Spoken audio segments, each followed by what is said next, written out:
en 2001. J'ai d'abord fait la Belgique, la Hollande et après, je suis arrivé en France. Je vous salue tous. Je commence d'abord par vous saluer et passer les salutations de mon pasteur, la révérende Crescence Babouké, qui sait que je suis là actuellement. Et vous pouvez vous asseoir et je vais entrer directement dans le vif du sujet. Alors, je disais tantôt que j'étais Tchofo Bertin, PDG de la société PAFIC. Au fait, que veut dire PAFIC? À l'époque, quand je donne ma vie à Christ, et je suis fier de le dire parce que j'ai quelqu'un derrière moi, le pasteur Serge m'a aidé à devenir membre du Christ. Et j'ai aussi invité certaines personnes qui sont aujourd'hui membres du Christ. Et c'est ça qui fait ma fierté. Alors, PAFIC veut dire quoi? Partenaire financier avec Christ. Pourquoi ce nom? Parce que quand j'avais eu l'idée de monter l'entreprise, comme on le dit si bien et que c'est la réalité, j'étais SDF. Et je cherchais les partenaires. Personne n'a cru à ce rêve. J'ai contacté tout le monde. J'ai dit, en montant une entreprise unipersonnelle, les impôts vont tout prendre, tout ce qu'il y aura comme gain, parce que je suis tout seul, donc il me faut les associer.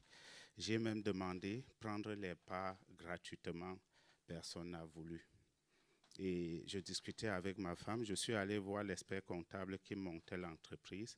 J'ai demandé qu'il mette ma femme comme associée. Il m'a dit non, vous êtes mariés, donc tout ce qui est à toi et à elle, donc automatiquement, elle est déjà associée. J'ai dit ok. On part dans la formule de l'unique associé qui est Tchofo Bertin. Mais quand je rentre, je dis je ne suis pas seul, j'ai Jésus qui est là et qui détient le capital essentiel.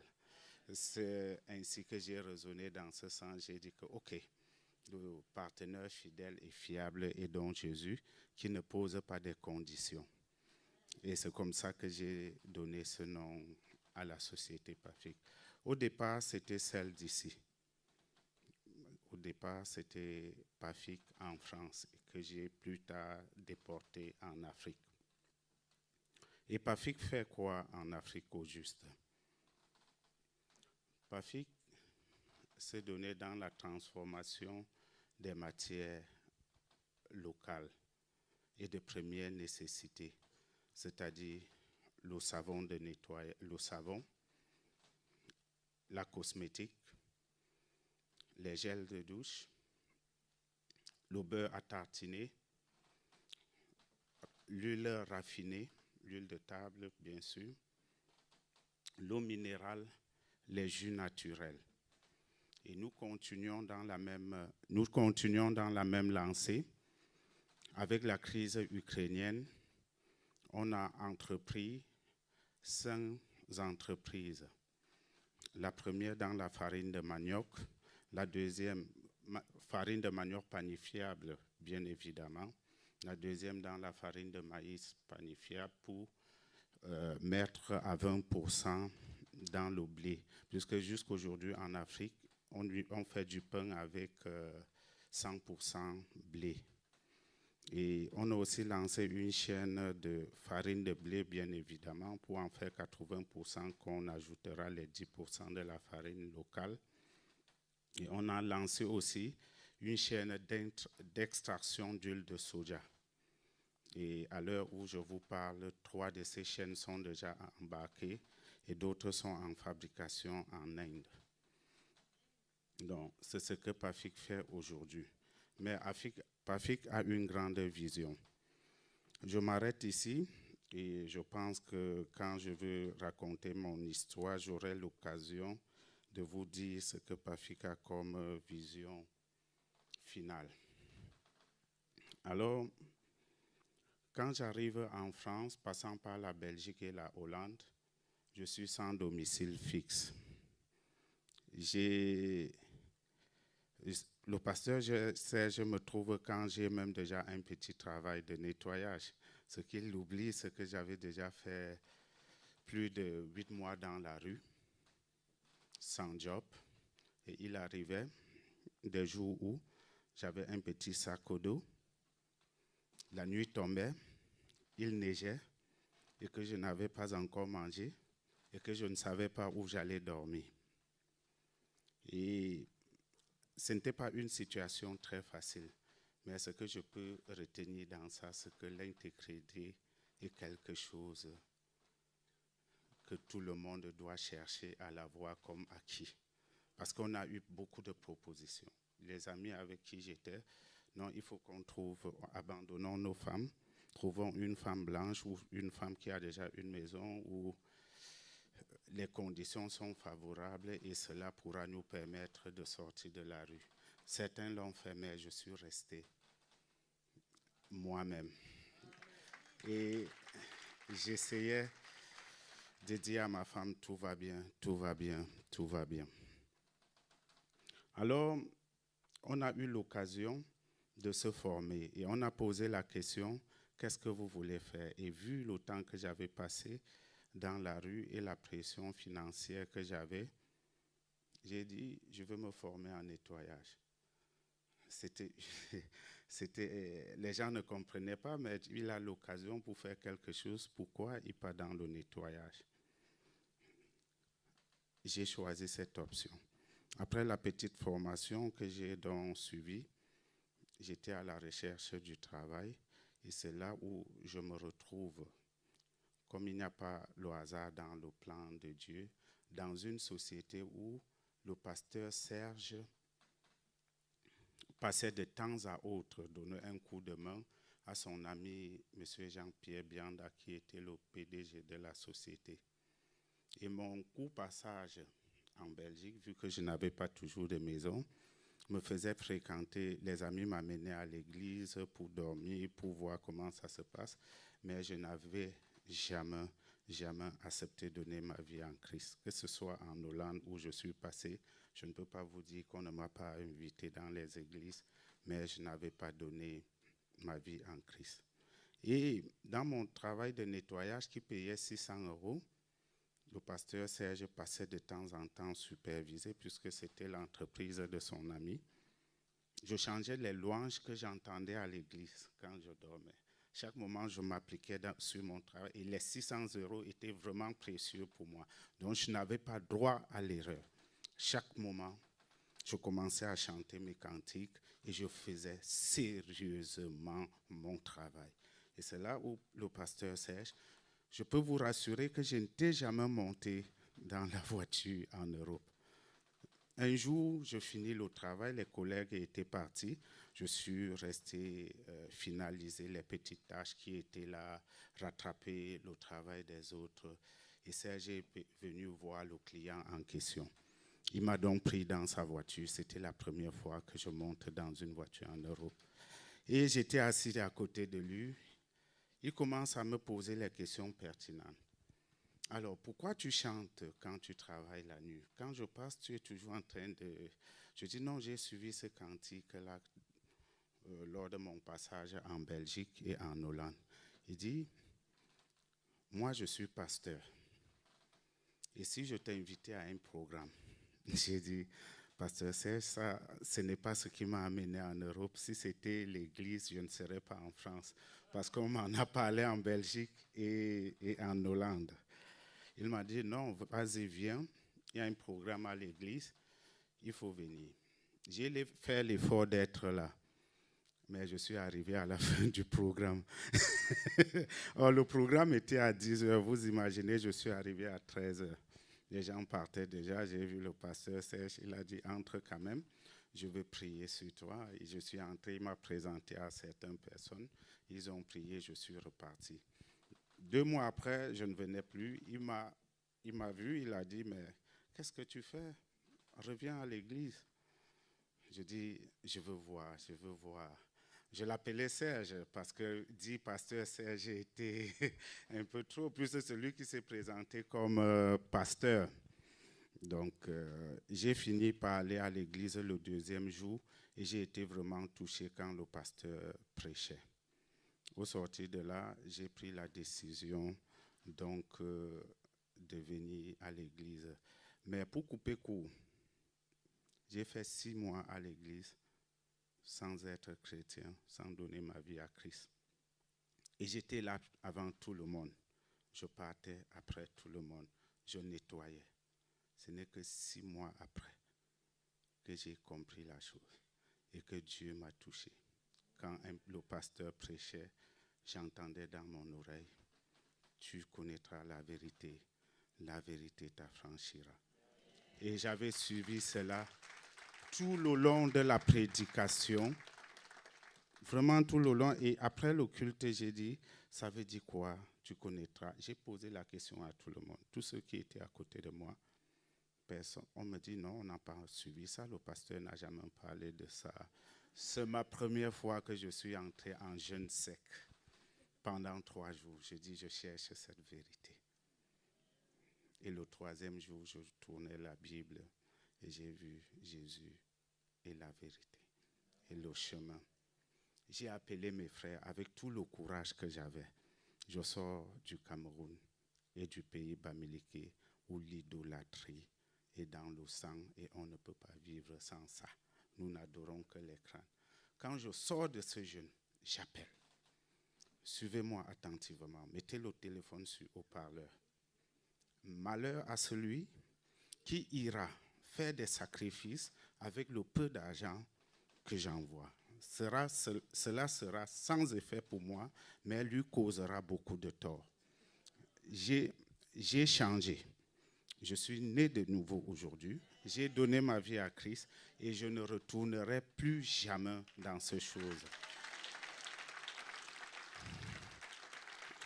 Et quand j'ai dit cela, j'ai eu une joie et une liberté en moi. C'est-à-dire, j'étais très heureux. Après avoir fait 6 mois à l'église, mes frères et sœurs, mesdames et messieurs, on peut être à l'église sans être chrétien. C'est possible, puisque moi, j'étais à l'église, mais je n'étais pas vraiment chrétien. Et quand j'ai parlé de cela, quand j'ai dit je suis devenu chrétien, ma vie a changé. J'avais une joie inexplicable. Entre-temps, j'étais encore dans la rue. Et le pasteur Serge a dit quelque chose de très important. Quand je le trouve et que je peux mettre mes affaires chez lui, c'était le 2e retour dans la rue. Parce que quand j'arrive à l'église et je donne ma vie en Christ, j'étais dans la rue, mais j'avais honte de dire aux gens que j'étais dans la rue. Et quand je donne ma vie à Christ, le pasteur dit, qu'est-ce que tu as besoin de ça et que tu n'as pas demandé à Dieu et où tu as demandé à Dieu jusqu'à aujourd'hui, tu ne l'as pas eu. Les gens écrivaient sur les bouts de papier, et puis j'ai dit ça, c'est du n'importe quoi. Comment il peut dire qu'on demande les choses à Dieu et donne comme ça? Et je dis, je veux que ma femme vienne. Elle était encore au Cameroun. Le passeport, on l'a gardé précieusement. Pourquoi? Parce que quand j'ai dit cela, ma femme avait déjà demandé le visa, on avait refusé. Le lundi matin, elle m'appelle et dit, je viens d'avoir un coup de fil, on me dit de revenir avec mon passeport. La lettre d'invitation restait 2 jours. On l'a donné un visa de 2 jours.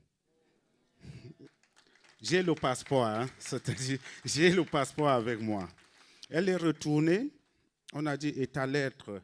Elle dit, bon, on dit non, bon, on va te donner le visa, tu vas arriver en Europe, te débrouiller à aller à la mairie, demander qu'on voie comment tu peux finir ton séjour là-bas. Le lundi soir, elle m'appelle, elle dit, tu étais où? Je t'appelle toute la journée, je n'arrive pas à t'avoir. J'ai eu le visa, je dis pas quel miracle. Il dit, j'ai le visa et comme ce n'est que 2 jours, je dois voyager le soir. J'étais obligé de trouver une maison coûte que vaille. Et j'ai trouvé une sous-location vous pouvez imaginer chez un monsieur romain. On a fixé les accords, tout. Et j'ai pris la maison. Quand ma femme est arrivée, il me dit, j'avais loué à monsieur Tchofo et non à monsieur et madame Tchofo. Il nous donne 1 mois pour quitter la maison.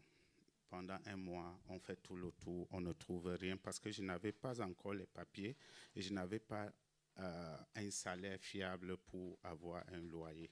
Et j'avais honte de venir déclarer à l'église devant les gens. Comme vous voyez, voilà ma situation. Les 2 mois écoulés, il met notre affaires dehors. On a trié le nécessaire. J'étais avec ma femme. Vous imaginez un marié avec sa femme, ils ne savent pas où aller. On a trié le nécessaire et on a appelé pasteur Serge. S'il vous plaît, on cherche où mettre la valise. Et ma femme a pris juste le nécessaire.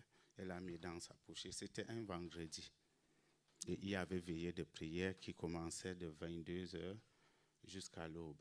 On est parti. On a mis la valise dans le sac du pasteur Serge, mais il ne savait pas pourquoi j'avais mis la valise, parce que c'était tout, c'était ma maison au fait. J'ai donc mis la valise dans la voiture de pasteur Serge. Ma femme avait un petit sac avec ce petit truc de femme dedans. Après le culte, on partait, c'était en hiver, et puis on est sorti, arrivé au métro, au RERB. Un frère a demandé, on y va, on va. Mais au fait, on n'avait pas où aller, quoi. On a dit non, on attend ici. Ils disent, mais tout le monde est parti de l'église. Vous attendez quelqu'un ici? Je dis oui. Il était 6h30. Je suis resté avec ma femme. On a médité. On a trouvé un endroit où elle pouvait dormir, mais venir qu'à 20h et ressortir après 8h. Et de nouveau, je suis rentré dans la rue parce que ce n'était qu'un lieu pour les femmes. C'est une association qui avait cet endroit-là. Et 2 semaines après, un frère me dit ceci: tu n'es plus le même Tchofo que j'ai connu, qu'est-ce qui se passe? J'ai dit, j'ai un réel problème. Je raconte au frère, il me dit, est-ce que ton père est au courant? Je dis non. Il dit que ton père doit savoir tous les problèmes que tu traverses. Après le culte, j'ai pris mon courage à 2 mains, je suis allé vers eux. J'ai dit, j'avais un problème. À l'heure où je vous parle, on n'a pas où dormir. Ça fait 2 semaines avec ma femme. Moi, j'ai fait 8 mois dans la rue. C'était dur, c'était difficile, mais papa, j'ai une femme. Cette situation, je ne peux plus continuer à la supporter. Il a dit, pourquoi tu ne nous as pas dit ça depuis? Il a appelé un de ses amis pasteurs qui nous a trouvé une chambre dans l'église. Il nous a d'abord demandé de venir dormir à l'église, ma femme et moi. On a fait 2 semaines à l'église. Et entre-temps, il a appelé un de ses amis, pasteur, qui nous a trouvé une chambre sans fenêtre. Au fond, c'était au magasin, au fond de la salle. Et il nous a logés là.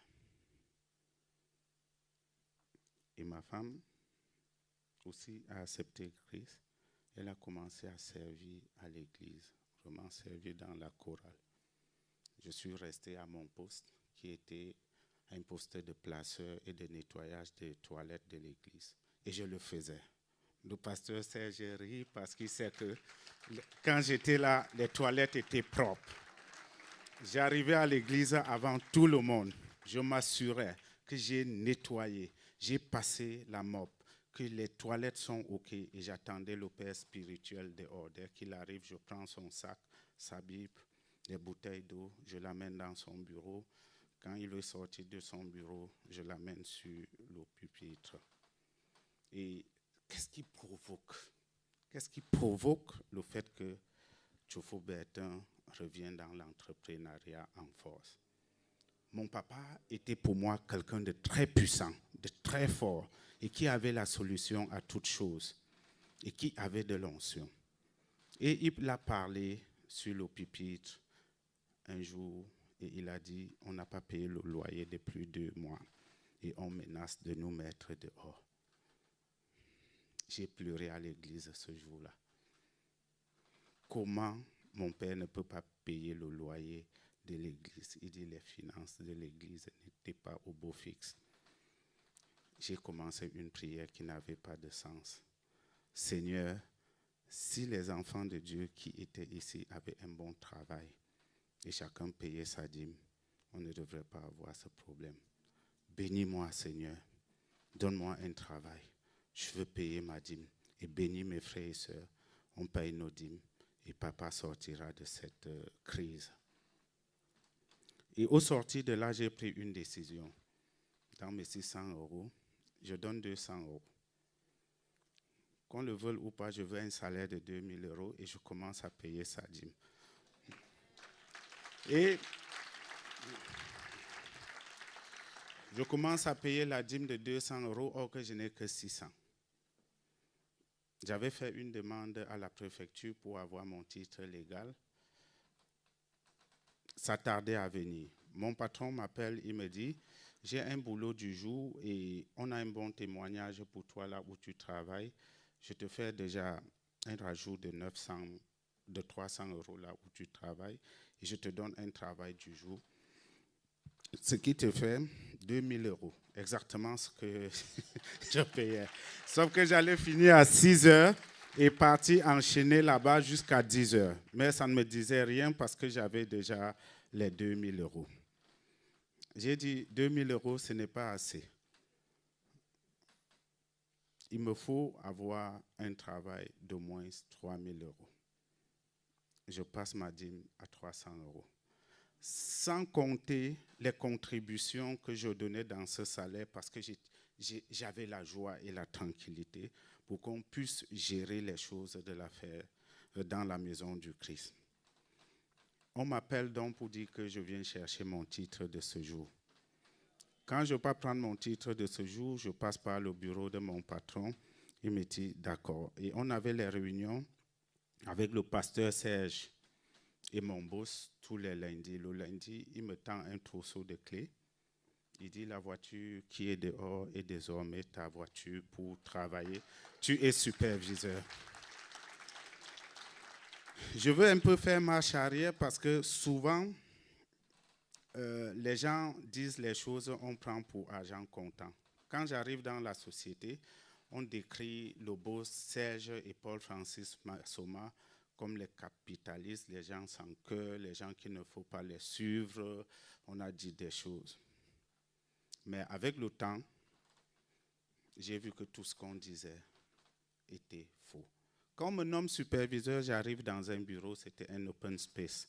Jean-Pierre Bianda, bien qu'ayant une société de nettoyage, avait un master qu'il avait obtenu il y avait plus de 10 ans. Il a travaillé aux États-Unis, il a occupé les grands postes en France avant de décider virer dans le nettoyage en ouvrant sa boîte.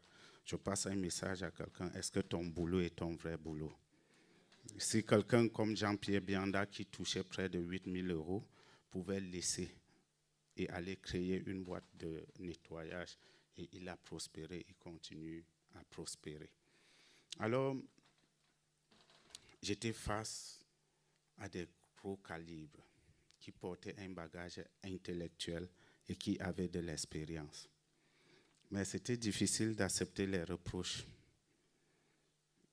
J'étais un peu rebelle et je me référais donc à ce qu'on m'avait dit quand j'entrais dans la boîte, que ces gens-là ne sont pas bien.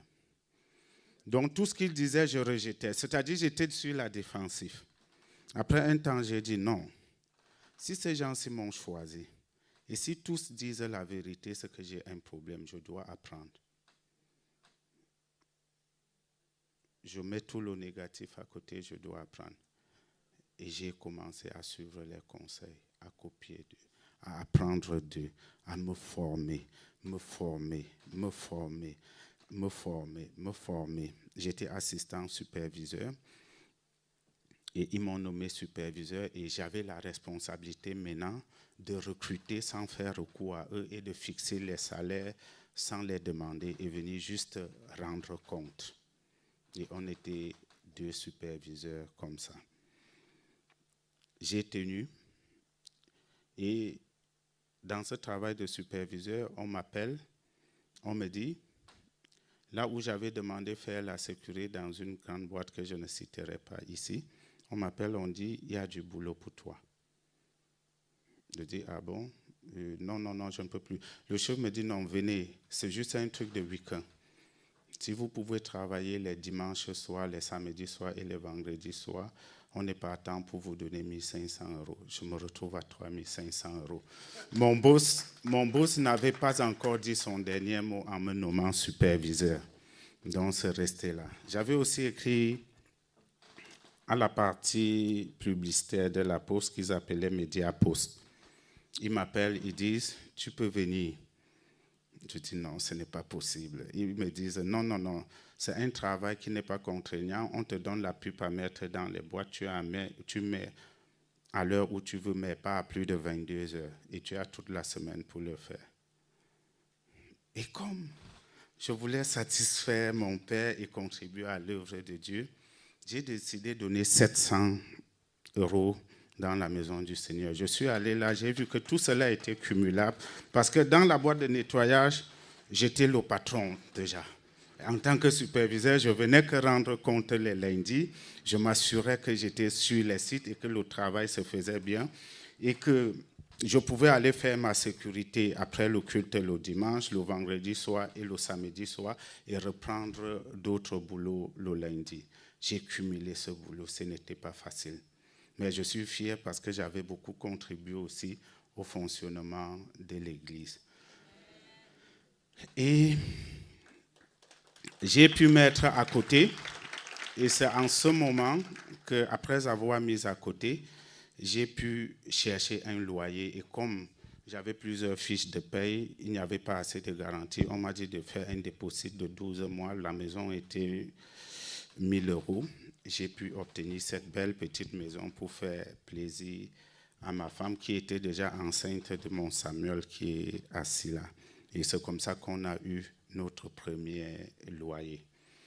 Mais ce qui me pousse encore plus à aller de l'avant, c'est que je travaillais beaucoup. Et le résultat, les problèmes persistaient. C'est-à-dire, même si je donne 700 € à l'église, quand je paye mes charges, je n'ai plus grand-chose, mais ça ne réglait pas le problème. Et j'étais épuisé. Et j'ai fait une prière encore bête et stupide. Seigneur, je veux quelque chose de nouveau dans ma vie. Je veux quelque chose qui va donner plus d'argent et qui sera moins épuisant. Et cette chose, c'était quoi? Créer l'entreprise. C'est là où est venue l'idée de créer l'entreprise et que je n'ai pas eu de partenaire. Et j'ai donc créé PAFIC Service. Là, je ne peux pas voir papa, je parle de l'entreprise. Il a prié pour moi, mais je voyais en lui les doutes. Et plus tard, il me l'avait dit que moi, je n'avais pas aussi cru à ton histoire, sincèrement. 3 mois après, je gagne les marchés et les marchés et les marchés. Et le jour, vous vous souvenez, je vous ai dit que j'avais fait un jeûne à sec. Quand je sors de là, je pars voir mon père, je dis, face à cette situation, si un jour je gagne de l'argent, la première des choses, c'est de construire les 4 murs pour louer Dieu. Donc, je me retrouve dans la situation où j'ai lancé l'entreprise. Et mon papa, on avait cassé où on était, on avait un problème de lieu du culte. Ce qu'on avait comme finance ne permettait pas. Et j'ai dit, papa, je suis prêt à mettre 2 500 € sur la table chaque mois. Il me dit, non, vous allez trouver les 2 500 € où? Je dis, papa, je vais les mettre. Le pasteur Serge est là. J'ai dit, cherchez la salle. Tchofoubertin peut mettre, je suis passé par une sœur, peut mettre 2 500 € sur la table. Ils ont cherché la salle. Je peux vous rassurer, j'ai payé pendant 17 ans 3 200 € pour le loyer de cette salle. Ce qui était prévu pour 1 an. Donc, vous voyez que toute ma motivation est partie de la maison du Christ. C'est-à-dire, quand j'ai commencé à le faire, je gagnais des contrats et des contrats, des contrats et des contrats. Et Un jour, je pars à la banque. J'ai démissionné sur certains travaux, mais j'avais gardé la sécurité. Jusqu'à ce que j'ai 89 employés, j'étais agent de sécurité. Mes employés disaient le bureau du boss est à la gare de l'Est. Mais je ne voulais pas retourner à la case départ. Vous voyez ce que la peur peut faire? N'ayez plus jamais peur parce que la peur voulait me faire rater beaucoup de choses. Je me disais, en m'abandonnant à mon entreprise, tout peut arriver et je me retrouve à ne pas payer mes factures et tout. Donc, chaque week-end, je repartais faire la sécurité. Oh, j'avais déjà 89 employés. Et un jour, je suis allé à la banque, j'ai demandé à la dame qui était là, je veux voir le directeur. Il dit, monsieur, on ne voit pas le directeur comme ça, vous avez rendez-vous. J'ai dit non, parce que je suis occupé, ça fait 3 mois. Il dit non, ça ne se passe pas comme ça. Et il dit, vous, c'est, je dis, Tchofobet. Il tape, le nom ne lui dit rien. Il dit, non, vous n'avez pas un compte ici. Je dis, je suis le PDG de Pafik. Elle tape. Elle dit, monsieur, vous voulez un café? J'ai dit oui, bien sûr. Il dit, asseyez-vous, je veux voir le directeur. Il vous cherchait depuis. J'ai dit, ok. Je laissais le café, je veux entrer voir le directeur. J'entre, le directeur laisse tout ce qu'il y avait. Comment vous laissez traîner autant d'argent dans un compte courant? Il y a les supports. C'est là où je m'en rends compte que la société avait déjà plus de 500 000 € dans le compte. Je dis, vous avez dit quoi, directeur? Il dit, non, vous ne pouvez pas laisser autant d'argent traîner dans un compte courant. Il y a des supports, mettez ça, là, vous aurez quelques retombées à la fin du mois. C'est là où je rentre, j'appelle ma femme, je dis que les choses ont changé. Hein. Je dépose ma démission pour m'occuper à mon entreprise à plein temps. Mais il y avait quelque chose qui me tenait. Toujours la source de motivation. Je préfère, puisqu'on est dans la maison de Christ, rester plus là-bas. Et ta promesse. Quand tu fais ta promesse, tu dis à qui? Est-ce que quelqu'un peut me lire le texte d'Habakkuk? Je n'ai pas ma Bible avec moi. Habakkuk 2, versets 1 à 3. Quand tu as ta vision, quand tu as un rêve, tu dis à qui? Parce que j'avais raconté à tout le monde que j'allais construire une maison pour le Seigneur. Du coup, c'était devenu un fardeau pour moi. J'avais dit avant ma maison. Le dilemme était là. Est-ce que j'achète la maison? Est-ce que je construis ma maison? Est-ce que je construis le temple de Dieu? Le dilemme était là. Jeunes, frères et sœurs, il faut toujours dire à Christ ce que vous voulez faire avec de l'argent quand vous priez pour vos projets. Parce que, à moins un, j'allais sortir de la maison du Christ parce que quand j'ai vu l'argent, je voulais oublier mon vœu. J'étais dans un dilemme, qu'est-ce que je fais? Il fallait trouver un endroit pour construire cette église. J'ai réfléchi. J'achète ma maison, je fais quoi? Non, je construis le temple de Dieu. J'ai cherché. Et pour ma première fois que je suis allé après 11 ans en Afrique, j'ai vu une église qui était assise. Les gens, il y avait 11 membres, ils étaient assis à main le sol. Je suis allé parce que ce matin-là, au village, je voulais vraiment aller louer Dieu. Je suis allé rester avec eux après le culte. J'ai dit qui était le pasteur. On m'a dit qu'il n'était pas là. On m'a présenté une dame, qu'elle est trésorière. J'ai dit, je veux qu'on change les choses ici. On va d'abord construire la maison du pasteur et après on va construire le temple. La dame me regarde et comment ça? Je dis, c'est possible. En partant de là, j'ai laissé l'équivalent de 20 000 € pour construire la maison du pasteur. Ils l'ont fait. Effectivement, en moins de 6 mois, je suis revenu, j'ai dit, OK, on lance le temple. Il faut un temple pour 300 personnes. On a lancé la fondation. Je suis revenu à Paris. J'ai gagné ce qu'on appelait Spring Up à l'époque, le concours du McDonald's le plus propre. Voilà. Et comme je travaillais avec les franchisés, à cette occasion, tout le monde cherchait mon numéro. J'étais devenu la vedette du nettoyage. On m'appelait partout. C'est comme ça que j'ai pu nettoyer les Champs-Élysées, Louvre, le Rivoli, le Forum, le Hall, tous les grands restaurants que vous pouvez y payer. Et je suis donc entré au siège Mardeau où on paye bien. J'ai signé des contrats et des contrats. C'est là où je suis passé à 300 employés. Je suis rentré et dit non, ça ne va pas se faire comme ça. On détruit la fondation, on fait quelque chose avec la mezzanine. Augmentons le nombre de places en hauteur. On a recassé la fondation qu'on avait faite.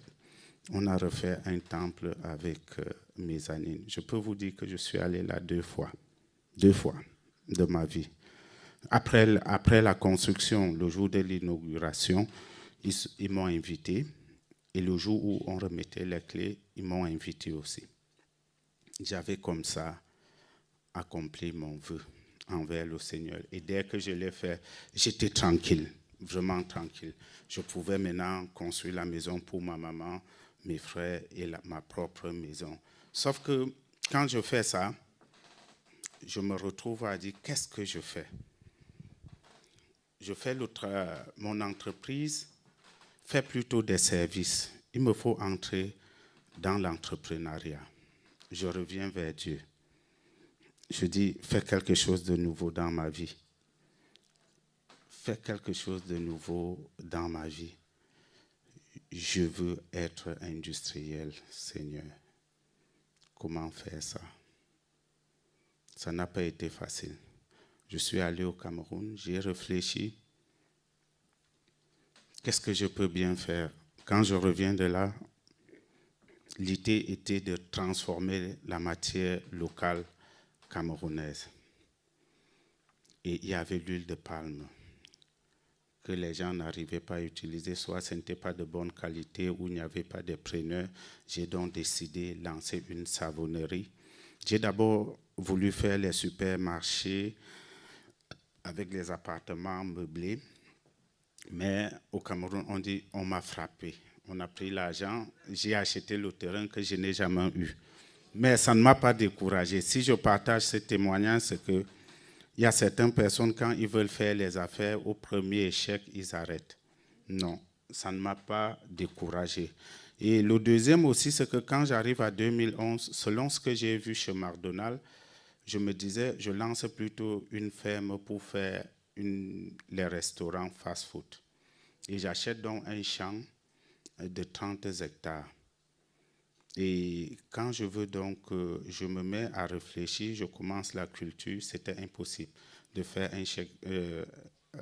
un fast-food en travaillant que ce champ. J'ai fait le maïs sur ça, sur 8 hectares, j'ai abandonné. Mais je n'étais pas découragé. Je peux vous dire que 5 ans après, le terrain que j'avais acheté à 35 000 €, on a fait une route, une très grande route pour passer à côté. Le terrain a pris la valeur et est devenu 400 000 €. Donc, pourquoi ne nous décourageons pas? Quand on entreprend, on ne se décourage pas. J'aurais dû dire non, j'ai échoué au champ, j'arrête, je ne fais plus rien, mais j'ai laissé ce champ-là. 5 ans après, on n'a plus de... la valeur s'est multipliée 11 fois. Donc, l'objectif maintenant était de faire... Je reviens sur les appartements meublés hôtels. On me frappe, je ne me décourage pas. Je veux faire l'industrie. C'est vraiment l'endroit où je veux être. Je veux faire la savonnerie. Je prends un ingénieur. Où est-ce qu'on va trouver les machines? Qu'est-ce qu'on accompagne moi? Partout où on passe, il demande 30% de l'achat de machines. Ça n'aboutit pas jusqu'à ce que un des fournisseurs me dit ton problème, c'est l'ingénieur qui t'accompagne.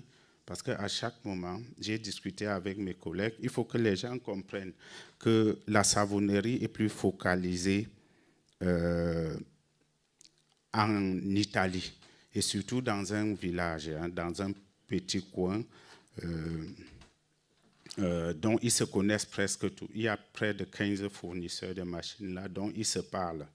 Il me dit non, ton problème c'est celui qui t'accompagne. À chaque moment, ils nous demandent 30%. Or, ce n'est pas ce que nous, on gagne. On n'a même pas 5% vu le prix de la machine. Or, les 30% étaient l'équivalent de plus de 350 000 € qu'ils demandaient comme commission. Et là, j'ai compris quelque chose, il faut que je me forme.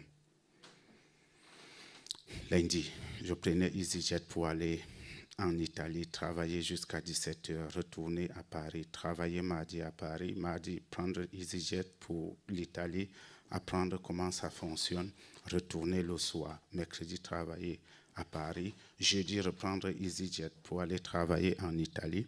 Et j'ai fait ce chemin-là pendant 3 mois. J'ai compris le fonctionnement et j'ai donc mis sur pied ma première savonnerie. Un an après, ça a connu un succès. Mais j'ai fait beaucoup d'erreurs parce que j'avais un seul client qui partait vendre mon savon, qui quittait du Soudan pour venir chercher le savon au Cameroun, donc près de 2500 km. Et j'ai connu un succès. Les camions venaient même attendre plus de 10 jours, 30 jours pour charger, ça ne les dérangeait pas. J'ai commandé la deuxième chaîne, mais la crise est passée par le Soudan. Je n'avais plus d'acheteurs. L'entreprise a connu un coup. Je passe un message aux jeunes entrepreneurs. Ne jamais mettre vos œufs dans un même panier. Mais je ne me suis pas découragé. Or, j'avais déjà commandé la deuxième chaîne. Et c'est comme ça que j'ai perdu. Je passe au prochain projet qui était... je cherche d'autres clients. C'est pour ça qu'aujourd'hui, on peut vendre en République centrafricaine, au Tchad, au Congo, Brazzaville, bien évidemment, et beaucoup d'autres pays. Et par la suite, j'ai créé les autres entreprises par la grâce de Dieu, comme je vous ai cité tout à l'heure. Alors, si j'ai raconté mon histoire dans la rue et comment, je ne veux pas aller dans les détails qui blessent, que souvent mes enfants n'aiment pas entendre, ce n'était pas facile dans la rue, mais vous comprenez là que ce qui m'a fait sortir de la rue, c'est quand j'ai rencontré Dieu. Parce que par le passé, j'avais monté les entreprises au Cameroun qui n'avaient jamais connu du succès. Et ce que j'ai retenu dans ce parcours, c'est la fidélité envers Dieu. Vraiment la fidélité envers Dieu. L'onction de connexion existe. À chaque fois que je me suis connecté, j'ai toujours vu le résultat. Donc, qu'est-ce que j'ai pu tirer de mon parcours dans la rue? Je vous ai dit tantôt l'intégrité. Jeune frère, moi quand j'arrivais en Europe, ce qui m'amène en Europe, c'est que j'avais une dette de mon ancien patron. Et quand j'ai donné ma vie en Christ, chaque fois que j'allais prier, il prenait un tiers du temps. Je disais, Seigneur, comble mon patron de l'argent, à ce qu'il oublie même la dette que je le dois avant que je rentre payer. Rends-le riche. Il ne faut pas qu'il soit triste parce que je le dois. Parce que la majorité dedans, quand on doit à quelqu'un, on le traite de tous les noms. Il est sorcier, c'était un deal, c'est un deal dans les affaires. Si vous vous êtes entendu avec quelqu'un, si vous n'arrivez pas à payer, revenez vers la personne pour renégocier. Ne pensez pas que la prière peut faire que vous ne payez pas votre dette et vous prospérez.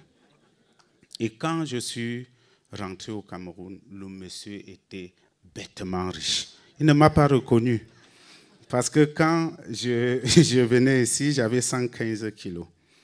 Et pour la petite histoire, quand je suis allé demander un prêt en 2008, quand le président Sarkozy avait demandé qu'on donne, lors de la crise, de donner les prêts aux jeunes entreprises, mon dossier était éligible. Quand j'arrive à la banque, la dame me regarde et dit, on veut bien te donner de l'argent, mais ton poids là nous inquiète. Il me dit, il faut vraiment, tout peut arriver à tout moment. Il faut te revoir beaucoup de choses, il faut faire. Donc nous, on n'est pas prêts à prendre ce risque. Et je me suis mis au régime, j'ai fait beaucoup de sport. Et quand je suis rentré, le patron ne m'a pas reconnu. Quand j'ai expliqué qui était, et j'ai sorti de l'argent pour mettre sur sa table, il a fondu en larmes. Il a dit, Monsieur Tchofo, reprenez cet argent. Je dis, non, c'est votre argent. Il dit, je ne savais pas qu'après 15 ans, tu te souvenais. Parce qu'il m'avait enfermé. Je ne veux pas être très long, l'histoire est longue. Quand je viens en Europe, je sors de la prison. Parce que lui, il m'avait donné les voitures de mettre en taxi. J'avais déjà mes taxis et les voitures n'étaient pas de bonne qualité. Quand je mets en taxi, ça se casse et ça absorbe mon capital que j'avais déjà. Donc, je n'arrivais pas à payer. Mais c'était quelqu'un de bien. Parce qu'il vient me prendre. Il m'enferme. Je n'avais personne dans la famille pour intervenir. Il fait ses recherches. Il demande les cartes grises de voiture. Il voit que je n'ai vendu aucune voiture et que j'ai encore tous les autres taxis que j'avais. Il vient m'enlever de la prison lui-même. Pour lui, l'argent était perdu. Quand je viens donner l'argent, ils font en larmes. Un multimilliardaire, vous pouvez imaginer. Il dit, je ne savais pas qu'il y avait encore les hommes intègres. Donc, après 15 ans, tu pensais à mon argent? Je dis, papa, je priais pour ça chaque jour et pour toi. Et je suis fier que tu es devenu ce que tu es aujourd'hui. Il dit, remets l'argent dans le sac. Je dis, papa, je ne peux pas, c'est ton argent. Il dit, non, tu n'as pas de projet, va faire des projets et tu mets un plan pour me rembourser. Quand je suis revenu à Paris, ma femme est là. Il est venu avec sa femme. Passer une semaine, un multimilliardaire à la maison avec nous. Il a dit, mon fils, si je t'avais laissé en prison, je n'aurais jamais eu cet argent. Ta famille devait perdre. Ta femme devait divorcer. J'avais une fille à l'époque. Ta fille devait devenir quoi? Tu m'as donné une belle leçon de vie. Tu m'as donné, et aujourd'hui, je suis le mentor et le parrain de tous ces enfants. Et c'est d'ailleurs lui qui m'a aidé au Cameroun à mieux m'installer.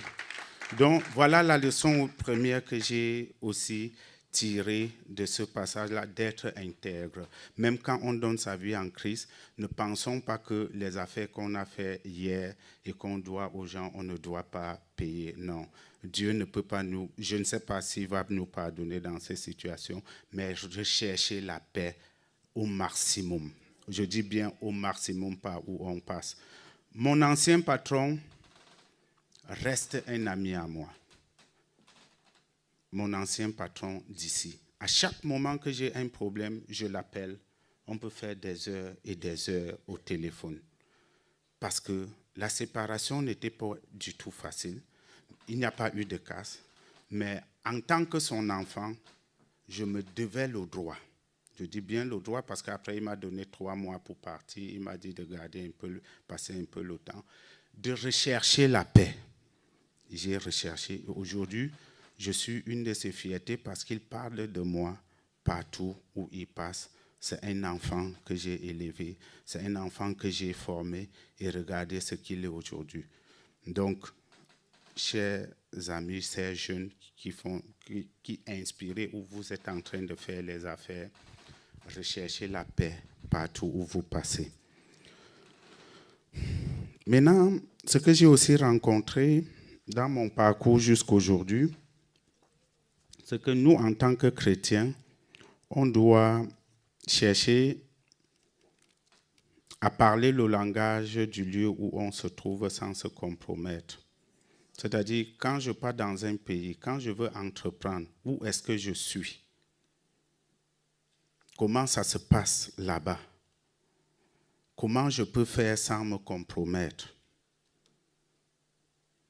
Parce que si on vient avec la logique, je suis chrétien, ça se passe chez nous comme ça, où j'ai grandi en Europe, ça se passe en Europe comme ça, où je sors de tel pays, ça se passe là-bas comme ça, on va toujours rencontrer les problèmes.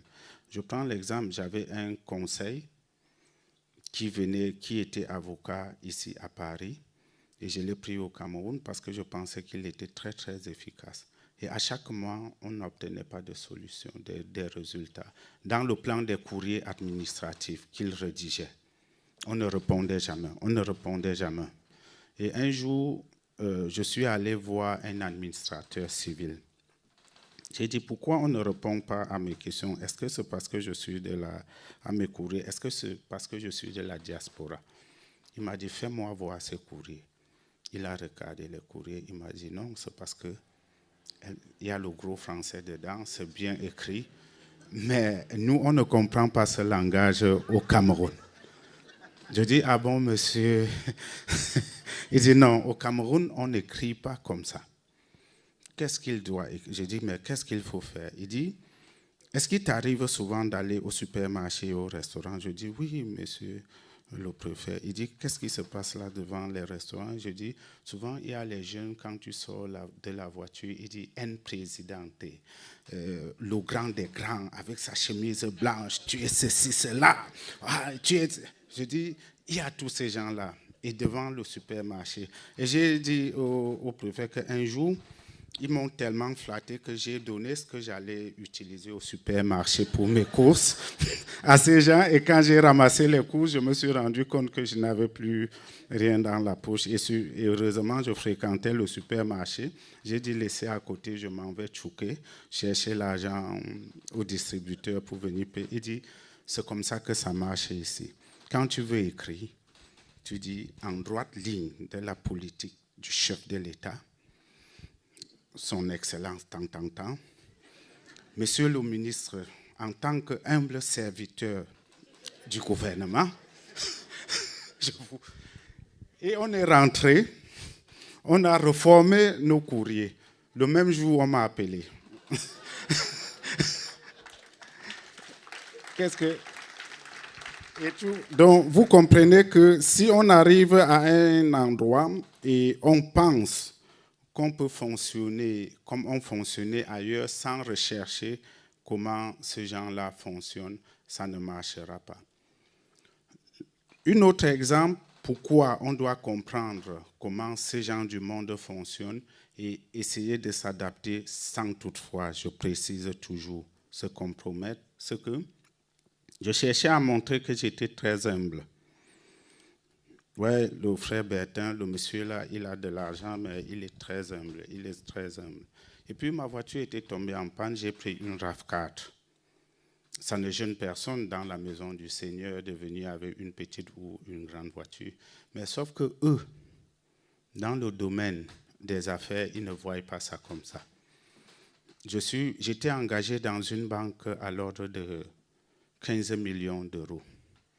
Et le directeur nous avait invités dans une ville à 300 km à Douala, partant de Yaoundé. Et mon chauffeur a donc pris cette RAV4 parce que c'était l'unique voiture que j'avais. On est arrivé.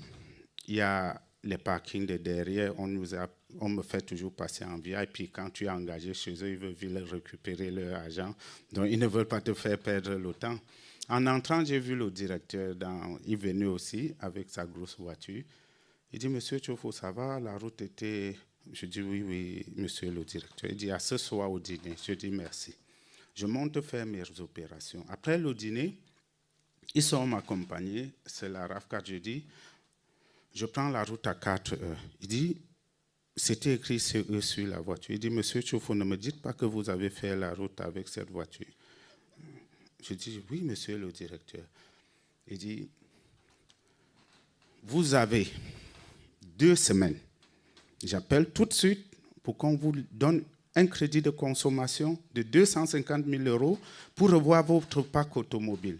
Si cela n'est pas fait, nous, on va voir comment arrêter avec vous. Je ne peux pas miser sur quelqu'un comme vous qui ne prend pas sa vie au sérieux. Vous ne pouvez pas prendre la route avec ce genre de voiture. Elle n'est pas assez confortable pour vous. Est-ce que vous avez pensé à vos employés? Est-ce que vous avez pensé à la dette Puisque lui, il réfléchit à argent. Et j'ai dit, j'ai compris, monsieur le banquier. Je reviens à Yaoundé, je pars, on me dit, on a mis à ta disposition, voici les documents, signe. Tu as 250 000 € pour renouveler ton parc automobile. Donc, nous les chrétiens, ça passe. Mais dans le langage, pour les affaires, ça ne passe pas. Vous allez beau dire, on va dire, il est humble, il est ceci, cela. Même quand vous partez dans les négociations, ne pensez pas qu'on va comprendre parce que vous êtes chrétien, vous êtes humble, Dieu a dit ceci. Non. Comprenez le système, comprenez comment ça fonctionne là-bas, essayez de faire comme eux sans se compromettre. Ça, c'est l'essentiel. Quand nous voulons entreprendre, il faut qu'on recherche nos points faibles. J'ai suivi hier le banquier parler, le pasteur. Vraiment, ce qu'il disait était profond. Très, très profond. Ce n'est pas l'argent qui manque pour les affaires. Et vous, qui êtes assis là, bon chrétien que vous êtes déjà riche. Parce que c'est les qualités que les banquiers recherchent. Quelqu'un d'honnête, quelqu'un de clair dans ce qu'il fait, quelqu'un qui rencontre, quelqu'un qui est prêt à renégocier. Dès que vous remplissez ces conditions et que le projet et ce qu'ils appellent ton projet est bancable, quel que soit le montant d'argent que tu veux, et mettons à ta disposition. Moi, personnellement, j'ai été surpris l'année passée de voir une grande société internationale bancaire venir dans mon bureau me dire, on a eu une société qui est occidentale, où on faisait beaucoup de chiffres. On a discuté avec les DG et on a étudié vos affaires, on a vu votre profil, on veut travailler avec toi. On veut mettre l'argent à votre disposition pour vos importations. Je dis non, je n'ai plus de garantie. La banque qui m'a financé a pris toutes les garanties. Et la dame me regarde et dit, nous, on finance les affaires et les hommes qui dirigent ces affaires. Il est vrai, ce n'est pas bien de miser sur l'homme, mais quand on a les bonnes personnes à la tête, on peut financer. Ce n'est pas les garanties. Je dis, ah bon, madame? Il dit, oui. Il dit, le ministère t'a accordé un quota d'importation. Le quota était dans l'ordre de 10 millions d'euros. Il dit, nous, on te finance ça sans aucune garantie. Mais ce n'est pas parce que je suis parfait ou quoi. Et quand j'ai réfléchi, c'est ce que je vous disais tout à l'heure, que vous êtes riche, très très riche, sauf que le manque de courage fait que vous êtes les riches sans argent, comme moi. C'est-à-dire, on ne veut pas entreprendre, on a peur d'échouer. On peut se lancer, on a les idées, on a les très bonnes idées d'ailleurs, on a tout ce qu'il faut. Mais la peur fait que nous gardons ces bonnes idées-là. On reste à réfléchir, à repousser à demain. On réfléchit. Avec toute l'éducation financière qu'on a, avec l'honnêteté qu'on a, on reste sans bouger. Et ce qui fait qu'on a une richesse en nous-mêmes qu'on ignore. On est riche, mais on n'a pas l'argent. Et c'est aussi de notre faute. Quand les pauvres se retrouvent avec beaucoup d'argent, parce que eux, ils n'ont aucun projet de vie. Et comme il y a beaucoup d'argent et les riches comme nous ne veulent pas s'engager, eux, ils s'engagent et ils deviennent pauvres avec beaucoup d'argent. Et c'est ça qui crée même beaucoup de guerres dans le monde, parce que quand un pauvre a beaucoup d'argent, c'est très grave. Il ne sait même pas ce qu'il va faire avec. Il finance les choses qu'il ne faut pas financer. Or que les enfants de Dieu, vous pouvez demander à Dieu, quand vous avez un projet, avant de faire ce projet, je l'avais fait, ça a marché. Essayez de faire ça. Asseyez-vous. Dites à Dieu ce que vous voulez faire avec de l'argent avant de lancer votre projet. Et quand vous dites ça, partagez ce témoignage avec les gens. Ne gardez pas pour vous. Parce que tu gardes pour toi, tu vas vite tourner la page. Après, tu vas dire, ah, c'est très difficile. Ou si Dieu te met dans les conditions de réaliser cela, tu trouves que c'est trop donné, l'Église n'en a plus besoin, les frères qui sont là, pourquoi tu donnerais même, c'est ta famille, c'est toi, c'est toi. Donc, quand tu as ce genre de, tu parles à Dieu, parle à des frères. Dis à certaines personnes que voilà. Moi, je raconte toujours, je dis à ma femme et aux gens qui sont proches de moi que je prie Dieu qu'il arrive que je vive certains mois avec 10% et je lui donne 90% pour ressentir ce que lui, pour voir comment je peux gérer ma vie avec 10%, comme j'ai l'habitude de dire, Seigneur, on gère ta maison avec 10%. Et moi aussi, je gère mon entreprise. Et moi-même, Tchofo Bertin, avec 10% et je lui laisse 90%. À chaque moment, les gens me disent c'est impossible, mais je n'ai pas oublié ce rêve-là. Je dis chaque jour qu'il va arriver des mois où moi, je vais dire, Seigneur, on va gérer ta maison avec 90% des gains et moi, nous, on va se débrouiller avec 10%. Et j'ai la foi et je sais que ça va arriver. Donc, chaque fois, en tant que chrétien, quand vous avez un projet, discutez avec notre Père. Dites-lui ce que vous voulez. Déjà, il connaît, mais il faut le rappeler et le faire et refaire encore dans les prières. Et quand vous avez cet argent, vraiment, n'oubliez pas ce que vous avez dit au Père que vous allez faire avec cet argent. Je dirais aussi que même dans vos projets personnels, quand vous voulez vous engager, discutez avec les autres. 90% de personnes vous diront que ce n'est pas possible, mais ce n'est pas ça qui peut vous empêcher d'avancer.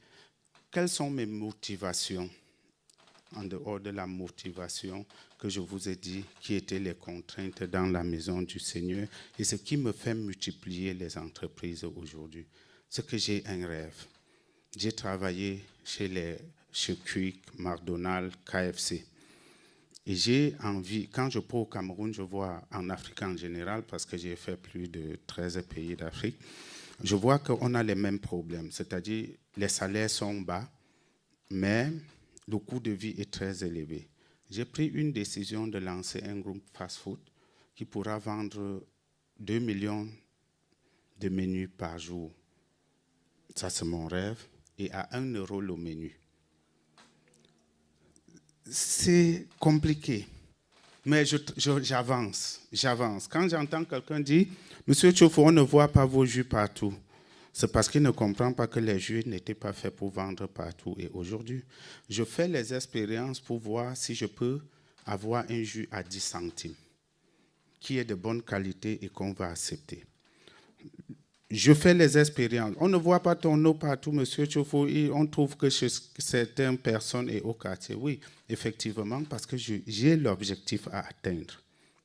Faire un menu à 1 euro. Donc, il me faut soit le jus à 10 euros ou l'eau minérale à 10 euros. Chaque année, par la grâce de Dieu, je gagne mon pari. J'arrive déjà à avoir un jus à 10 centimes, sortie usine, de l'eau à 10 centimes, sortie usine, 0,50. Et progressivement, je suis entré dans la farine, je suis entré dans les choses, je pars progressivement dans mon rêve. Jeune entrepreneur, si vous ne vous fixez pas les objectifs, vous n'allez pas savoir si vous avancez ou pas. À chaque moment, je fixe mes objectifs, même dans les rêves les plus fous, et je partage aux gens. Même s'ils ne croient pas, j'essaie d'avancer. Je fais les recherches et je progresse vers cela. Donc, pour le temps nous fait défaut, on va arrêter aujourd'hui ici. Et je ne sais pas si le pasteur Serge va me donner l'occasion de prendre quelques questions. Peut-être j'ai des points que certaines personnes aimeraient en savoir plus, ou si je ne sais pas si c'est possible qu'on pose deux. Il me dira si le temps le permet ou pas.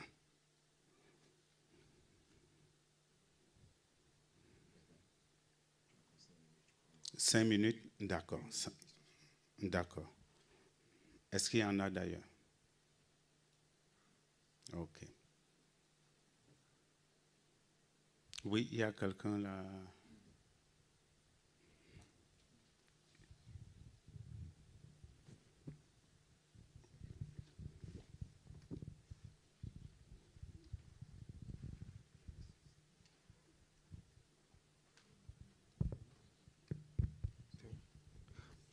Allô? Oui. Ok. Bonjour, et merci pour cette intervention. Mm. J'ai une petite question. Vous parliez du moment où vous étiez chez le banquier et que vous aviez appris que vous aviez 500 000 sur votre compte. Enfin, comment ça se fait que vous ne saviez pas que vous aviez cet argent-là sur votre compte bancaire? Exactement, c'est parce que j'étais, comme je vous disais, je sortais, imaginez, vous sortez de la rue et vous avez l'occasion de créer les richesses. Vous avez cette crainte-là en vous. C'est-à-dire, ce que je faisais à la fin du mois, j'avais un expert, un comptable, si vous voulez, qui faisait les factures, qui envoyait aux clients, il payait le personnel et les taxes. Donc, moi, je vivais des petites économies que j'avais déjà et de mon travail de sécurité que je faisais. Ce qui fait que je ne me servais pas dans le compte de l'entreprise. J'attendais, je me disais qu'il n'était pas temps de toucher les finances de l'entreprise. Je savais qu'il y avait de l'argent, mais je ne savais pas le montant, en fait. OK, on va arrêter là. Je vous remercie. Ah, il y a quelqu'un? Oui, oui, la dernière question. Oui, bonjour tout le monde. J'avais oui. une question au tout début quand vous étiez SDF. Oui. Par quoi vous êtes raccroché? Parce que vous aviez dit à un moment que vous n'étiez pas chrétien, en tout cas pas tout à fait. Qu'est-ce qui vous a fait tenir en fait bon, puisqu'il y a plus d'une personne qui aurait abandonné et que ce serait laissé aller? D'accord. Ce qui m'a... Déjà, il y avait cette envie d'entreprendre en moi, parce que comme le pasteur Serge a dit, j'avais essayé d'entreprendre en Afrique avant que ça n'avait pas vraiment prospéré. Et je devais tenir parce que j'avais une dette à payer chez mon ancien patron. Donc, il y avait beaucoup de choses qui me motivaient et j'avais une famille aussi à nourrir. Donc, je ne voyais pas trop pourquoi j'allais lâcher et faire un retour au Cameroun, quoi. Et c'est l'espoir, au fait, la foi dans ce que je veux faire, voilà, qui m'avait fait rester jusqu'à présent. Merci. C'est bon. Est-ce qu'on peut acclamer? Est-ce que tu peux acclamer mieux que ça? En fait, ce n'est pas l'homme qu'on acclame, on acclame Dieu pour le parcours.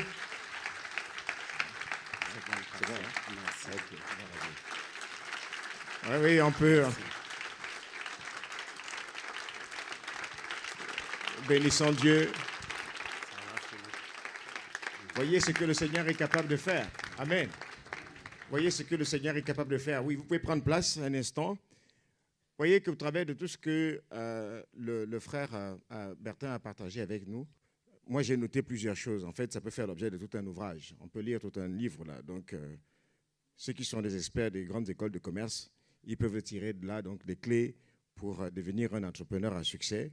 Tu dois faire preuve de flexibilité, d'intégrité, sens de sacrifice, comprendre les codes là où tu es, avoir la capacité de rendre compte, faire preuve d'audace, donc bannir toute forme de peur, ne pas procrastiner, ne pas mépriser la loi des faibles commencements, voilà, pratiquer la fidélité dans les petites choses, avoir une motivation réelle, fixer des objectifs, avoir la détermination et surtout le sens de la famille. Donc voilà, en quelques mots, ce que j'ai pu noter de ce qu'il a pu partager.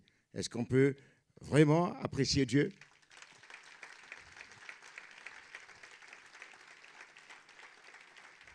Et surtout la spiritualité. Vous avez noté qu'au travers de tout, quand je parle du sacrifice, c'est son amour et son zèle pour le Seigneur. L'argent ne l'a pas éloigné du Seigneur. Quel que soit le montant sur le compte en banque, Ne panique pas, il n'y a rien à paniquer. Dieu est au-dessus de tout, Dieu est au-dessus de tout, il est au-dessus de tout. Le Seigneur est au-dessus de tout. Amen. Rappelle-toi que Dieu ne te donnera jamais l'argent. Dieu te donnera la sagesse et à travers la sagesse, tu vas pouvoir acquérir de l'argent. Et la sagesse s'obtient de 3 manières. Soit tu la demandes à Dieu, soit tu fréquentes des personnes qui sont sages, soit et tu appliques les clés que tu reçois au travers de ça. On est ici à Impact Finance, pourquoi? Parce que nous voulons fréquenter les sages. Ici, nous avons un parcours et tout, le profil des intervenants que tu as sont des profils de qualité.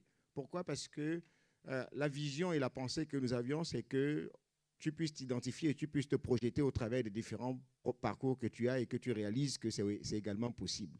Que ce que Dieu a fait au travers de chacun des intervenants, au travers de chacun de leurs témoignages, que tu réalises que c'est également possible pour toi.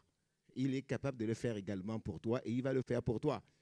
Parce que bientôt, nous arrivons à la dimension de 100 fois plus. Son serviteur, le pasteur Ivan, a déjà prophétisé. Nous croyons que cela va se manifester. Tu fais partie de la liste de 100 fois plus. J'ai dit, tu fais partie de la liste de 100 fois plus.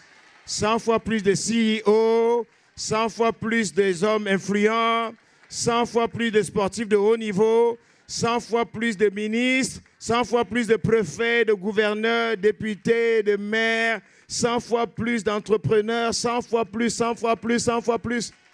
J'ai dit 100 fois plus.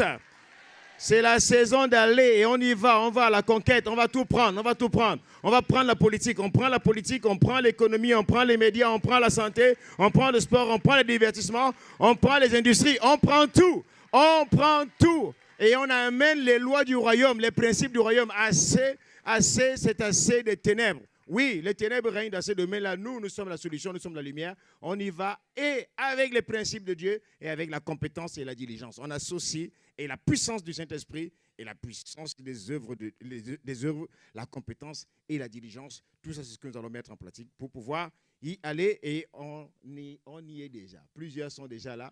C'est ton tour. Tu arrives. C'est ici et maintenant, ça va se passer. Oh, tu n'es pas si enthousiaste, hein? Ton amène là, la qualité de ton amène là. Je ne sais pas, est-ce que c'est le témoignage que tu as entendu qui t'a... Je sais que c'était profond, et c'était par moments émouvant, mais c'était pour te dire que c'est possible. Il y a des Josué, les Josué sont là pour te montrer la voie, pour te dire je suis allé, je suis passé par là, et voilà les anciens sentiers. Ne cherche pas les sentiers nouveaux, les antilles, les bling-bling, les si, il faut se compromettre. Les anciens sentiers, ce sont les sentiers que les Abraham, les Isaac, les Jacob ont suivis. Tout ce qu'on entend là, c'est ce qu'également ils ont suivi. Suis ces sentiers-là, n'écoute pas ceux qui n'ont rien à dire. Beaucoup de bruit, mais très peu de fruits. Alléluia. Je n'ai rien dit. Amen, amen, amen, amen. Alors, donc, bien aimé, nous voulons passer à l'autre phase. On est donc en cours après le temps. On veut passer donc à la session des ateliers, comme je l'ai dit tout à l'heure. Donc, pour vous qui êtes connectés en ligne, dépêchez-vous. À 13h30, nous commençons la session des ateliers. Venez rapidement. Venez.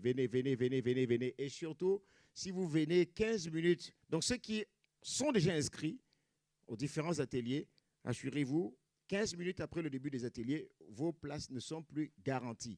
Toutes les salles sont full.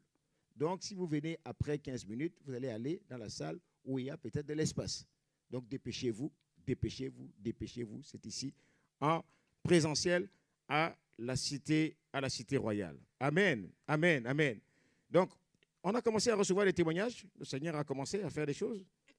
Je vais vous lire un témoignage. Vous voulez entendre un témoignage de... OK. Le frère Stéphane nous a envoyé son témoignage rapidement. Il me dit Hello pasteur, how are you? Bon, il est plus anglophone que francophone. Il me dit petit témoignage. Hier, j'ai donné mon offrande de multiple de 3. Mais honnêtement, je n'avais pas beaucoup de moyens, car j'ai dû régler des dettes de ma société récemment. Mais j'ai donné quand même, et aujourd'hui, j'ai reçu un virement très tôt et plus que ce que j'attendais. Il y a encore qui arrive pour changer ma situation. God is faithful. God is faithful. Amen, amen, amen. Gloire à Dieu. Je vous ai dit, on combine et les compétences et la puissance de Dieu ensemble et avec ça, on fait la différence. Amen. Avec ça, on sera la différence. Gloire à Dieu. Alors donc, je vais juste donner l'opportunité donc à ceux qui n'étaient pas là hier de pouvoir connecter, de prendre donc leurs enveloppes, et ceux qui sont en ligne de pouvoir donc connecter. Je vous donne l'opportunité de connecter à cette grâce-là, la grâce qui a coulé ici. Il faut sceller, il faut savoir sceller. Vous avez entendu dans le témoignage de Bertin, il y a une chose qui revient et qui revient toujours, ce sont ses vœux à Dieu, les offrandes sacrificielles. Donc ne dis pas, on donne trop. Pourquoi est-ce qu'on donne comme ça à Dieu? Pourquoi on donne comme ça à Dieu? Regardez ce que Dieu fait. Regardez, est-ce qu'il dit, il va arriver à la dimension où il ne vit que de 10% et il donne 90% à Dieu. C'est challengeant, non? C'est pas challengeant? Donc ne te dis pas juste, je viens écouter. Écoute, quand tu captes les grâces, mets-les en pratique. J'ai dit, mets-les en pratique au nom de Jésus. Et je vois ta situation changer dans le nom de Jésus. Alors donc, je vais juste demander que, donc, il y a des offrandes, des paniers d'offrandes qui circulent pour ceux qui n'étaient pas là hier. Tout à l'heure, quand on va finir les ateliers, on va revenir dans cette même salle. On va faire une prière de clôture et je vous donnerai quelle est la suite de la dynamique Impact Finance. Parce qu'il y aura une suite. On ne s'arrête pas juste à un événement. Il y aura une suite. Et la suite s'écrit... Elle s'écrit gloire au nom de Jésus. Amen. Donc, est-ce qu'on peut se tenir debout? Est-ce que les chants sont là? Je crois avoir donné suffisamment d'informations. Juste, je termine en vous disant ceci. Oui, la qualité des intervenants. On a aussi, très très rapidement, au niveau des stands, on a des stands qui sont vraiment des stands de qualité et je vous encourage vivement à y aller. On a des stands avec des livres de l'apôtre Yvan, les stands avec les livres du pasteur Christian, je vous en ai parlé. Le pasteur Dominique, qui a 3 ateliers, a également amené des livres. En fait, ce sont des livres qui sont pratico-pratiques en plus, donc pour vous donner l'opportunité de creuser, d'aller en profondeur dans les grâces. On a des stands pour aux inscriptions de l'université d'été, IEBI, Impact École Biblique Internationale. On a des stands également donc, de formation d'anglais, des stands de décoration murale, des stands de purificateurs d'air, avec une conseillère en environnement. C'est nouveau, hein? Tu en as besoin. Hein? Des stands de librairie, des stands même de poupées, des stands de conciergerie, des stands de conseil en vente B2B, des stands de consulting projet, de coaching en développement de carrière et autres, des stands de conseil en recherche d'emploi et de développement de compétences, des stands d'accompagnement dans l'immobilier, des stands de réseau d'entrepreneurs, networking, et des stands d'électricité, domotique, immoutique, et des stands aussi de bien-être. Tu vois, donc il y en a qui ont pensé à toi. Donc les stands sont juste à la sortie, vous allez sur la droite et vous allez trouver donc tous les stands et les expositions à ce niveau-là. J'espère que vous avez été bénis ce matin. Amen, amen, amen. Je vais juste prier pour les offrandes et ensuite nous allons passer, je vais passer la parole au modérateur pour clôturer. Nous allons prier. Et si vous avez un témoignage, donc vous recevez, vous avez les informations donc qui s'affichent là à l'écran. Donc envoyez le mot don pour ceux qui veulent apporter leurs offrandes. Donc il y a un numéro qui s'affiche, qui sont connectés en ligne avec un QR code également que vous pouvez scanner. Seigneur, nous te rendons grâce, nous te bénissons. Merci Seigneur pour ce jour. Merci Père pour ton amour que tu manifestes au travers de ce temps. Merci Père parce que ton amour, Seigneur, est si grand et si large. Tu ne veux pas seulement, Père, que nous nous contentions de prier, mais tu veux également que nous brillions, Seigneur. Tu veux nous voir briller. Tu veux nous voir briller dans toutes les sphères. Et pour cela, Seigneur, tu nous communiques ta sagesse au travers des vases que tu t'es choisis. Nous te bénissons, Seigneur, pour le parcours de ton serviteur, Seigneur Bertin. Et nous, Père, nous te le recommandons au-devant de ton trône de grâce, afin qu'il soit toujours, Seigneur, une bénédiction et une source de bénédiction, Père, pour le corps de Christ et pour des multitudes, au nom de Jésus. Père, nous scellons son témoignage dans le sang de Jésus et nous te recommandons nos offrandes. Nous prions, Seigneur, que ta grâce, Seigneur, tu as dit une offrande de 3, une offrande avec un multiple de 3. Père, pour sceller les grâces que tu as relâchées au travers de chacun des intervenants. Père, reçois nos offrandes avec action de grâce. Dans le nom de Jésus, nous avons ainsi prié et nous disons Amen, Amen et Amen.